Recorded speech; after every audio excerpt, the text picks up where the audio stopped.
আমার নাম নাফিস ইকবাল। আমি এই বছর কুয়েট ইসি 24 ডিপার্টমেন্টে অধ্যয়নরত আছি। তো আজকে আমি তোমাদের সাথে একটা ম্যাথ নিয়ে আলোচনা করব। তো এই ম্যাথটা হলো গতি চ্যাপ্টারের একটা ম্যাথ। তো ম্যাথটা একটু কনসেপচুয়াল। তো তুমি যদি ম্যাথটা একটু ভালো করে বুঝতে পারো তাইলে তোমার কাছে ম্যাথটা কিছুই মনে হবে না, সবচেয়ে মনে হবে এটা একটা পানি ভাতের ম্যাথ। কিন্তু যদি তুমি না বুঝে ম্যাথটা করতে যাও তাইলে মনে হবে কী করতেছি, এটা আসলে কেমনে সম্ভব। তো ফিজিক্সের মেইন মজাই হলো বেসিক জানা এবং তোমার রিয়েল লাইফের সাথে বোঝার চেষ্টা করা। তো চলো শুরু করা যাক। তো দেখো আমি এই ম্যাথটা লিখে রেখেছি এখানে। তো ম্যাথটা হলো একটি প্রাইভেট কার 21 মিটার/সেকেন্ড সমবেগে এবং অপর একটি ট্রাক তার থেকে 80 মিটার সামনে স্থির অবস্থান থেকে 2 মিটার/সেকেন্ড স্কোয়ার ত্বরণে একই দিকে চলছে। চলার পথে প্রাইভেট কার ও ট্রাকটি কতবার পরস্পরকে অতিক্রম করবে। তো ম্যাথটা কি তুমি একটু জাস্ট ভাবার চেষ্টা করো যে আসলে ম্যাথটা কী বলতে যাচ্ছে, তাই না? আর তুমি যদি বেসিক জানা থাকে তোমার, তাহলে তুমি আরও ভালোভাবে ম্যাথটাকে বুঝতে পারবা। তো চলো আমরা ম্যাথটা করার আগে কি করব, ফিজিক্সের সকল ম্যাথ করার আগে আমরা সাধারণত চিত্রটা মানে এঁকে নেওয়ার চেষ্টা করবো। কারণ চিত্র যদি তুমি আঁকাইতে পারো তাইলে মনে করবা তোমার ম্যাথ অনেকটুকুই সলভ হয়ে গেছে, কারণ চিত্র দেখেই ইজিলি ম্যাথগুলো সলভ করা যায়। তো চলো শুরু করি, চিত্রটা আঁকাই নিই আমরা। ঠিক আছে, তো দেখো এখানে কি বলছে, একটি প্রাইভেট কার,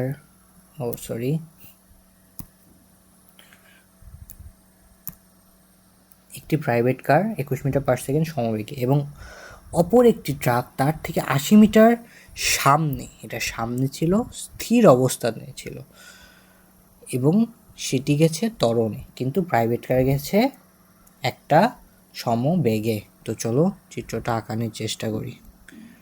তো সামনে কি ছিল, সামনে ছিল ট্রাকটা, তাইলে আমরা সামনে ট্রাকটা আঁকায় নিই।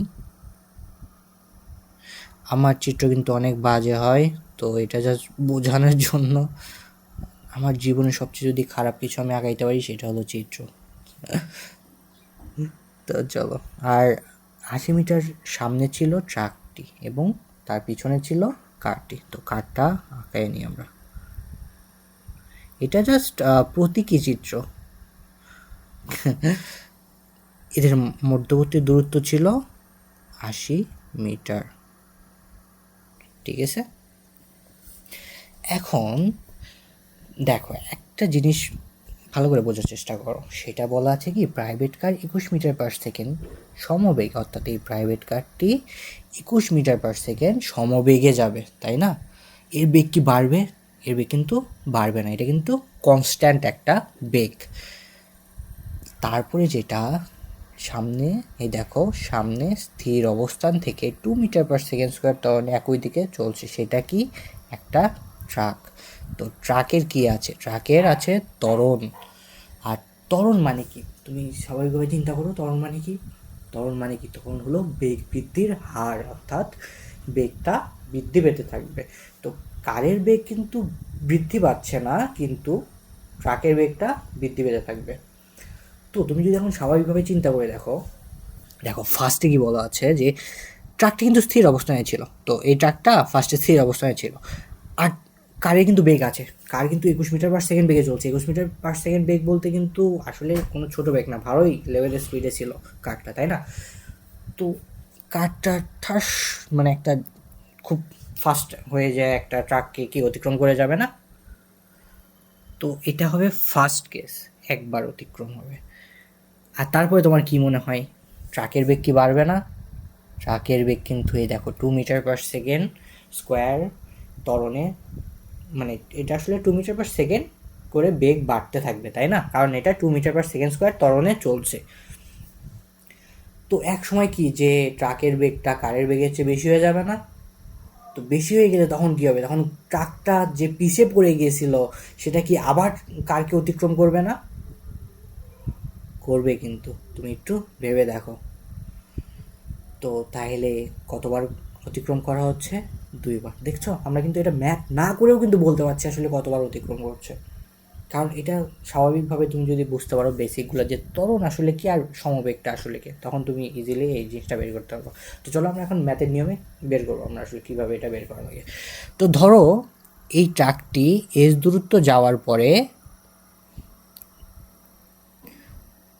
এই কারের সাথে একবার মিলিত হবে, অর্থাৎ যখন এই ট্রাকটি এস দূরত্ব অতিক্রম করবে তখন এই কারটি এই যে এস আর হলো এই 80 মিটার, এই এস আর এই 80 মিটার এই দূরত্বটা অতিক্রম করবে।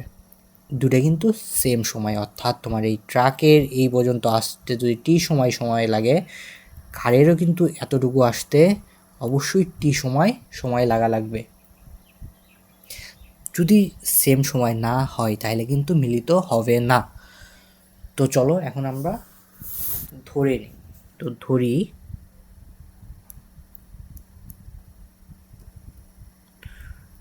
এস দূরত্বে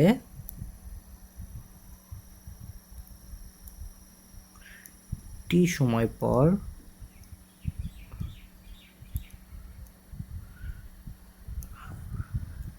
মিলিত হবে।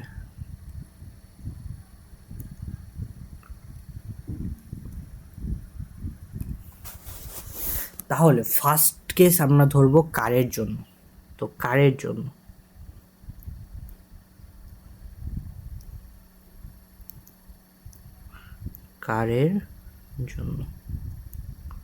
তো কারের কতটুকু করতে হবে, এস প্লাস 80 মিটার, তাই না?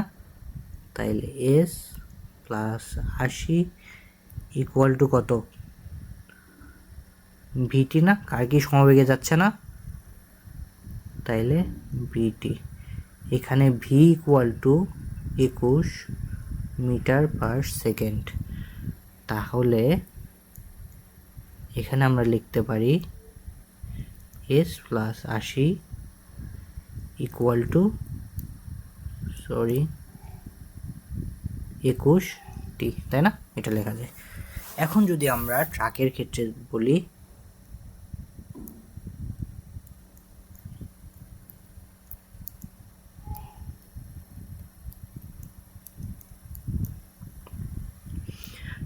ট্রাক কতটুকু গেছে, ট্রাক শুধু এস গেছে না, শুধু এসটুকু, তাইলে শুধু এস। আর এটা কি দেখো স্থির অবস্থানে ছিল, তার মানে কি u equal to 0 metre per second, তাই না? এটাই তো। আর ত্বরণ ছিল, তার মানে a equal to 2 metre per second square.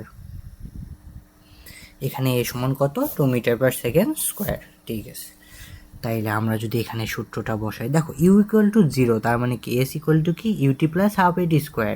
তার মানে ইউ ইকুয়াল টু যেহেতু 0, তাইলে ইউটির কোনো মান থাকতেছে না, এখানে ইউটি ইকুয়াল টু 0 হয়ে যাচ্ছে। তো আমরা সরাসরি এখানে লিখতে পারি হাফ, ওকে,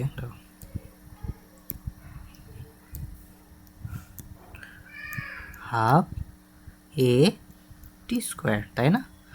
তো এখানে হবে এস ইকুয়াল টু হাফ গুণন 2 গুণন t square equal to s equal to 2 কাটা যাবে, অর্থাৎ টি স্কোয়ার হবে, তাই না?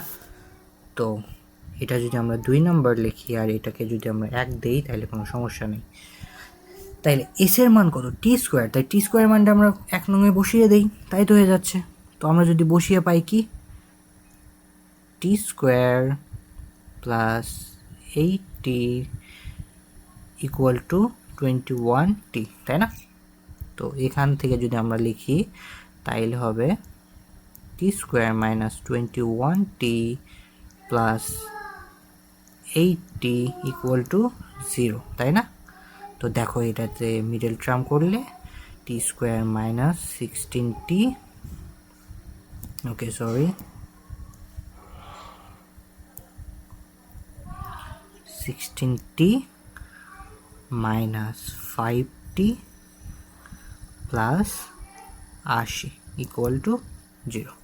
ঠিক আছে, আমরা এখন একটু সাইডে করে, জায়গা নেই আমার, জায়গা অনেক কম। তো এখান থেকে যদি আমরা টি স্কোয়ার মানে টি, এই টি স্কোয়ার থেকে যদি আমরা টি কমন নেই, তাহলে টি কমন নিলে টি মাইনাস 16, আর এখান থেকে যদি আমরা -5 কমন নেই তাহলে টি মাইনাস এখানেও 16 হবে, ইকুয়াল টু 0, তার মানে টি মাইনাস 16 আর টি মাইনাস 5 ইকুয়াল টু 0, তার মানে টি ইকুয়াল টু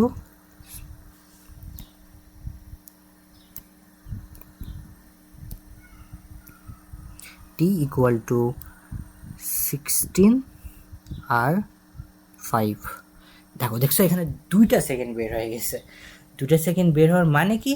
তো 2টা সেকেন্ড বের হওয়ার মানে এই যে ফার্স্ট যখন 5 সেকেন্ডে যাবে, তাই না, যখন 5 সেকেন্ড হবে তখন 5 সেকেন্ডে এই কারটা এই ট্রাককে একবার অতিক্রম করে চলে যাবে।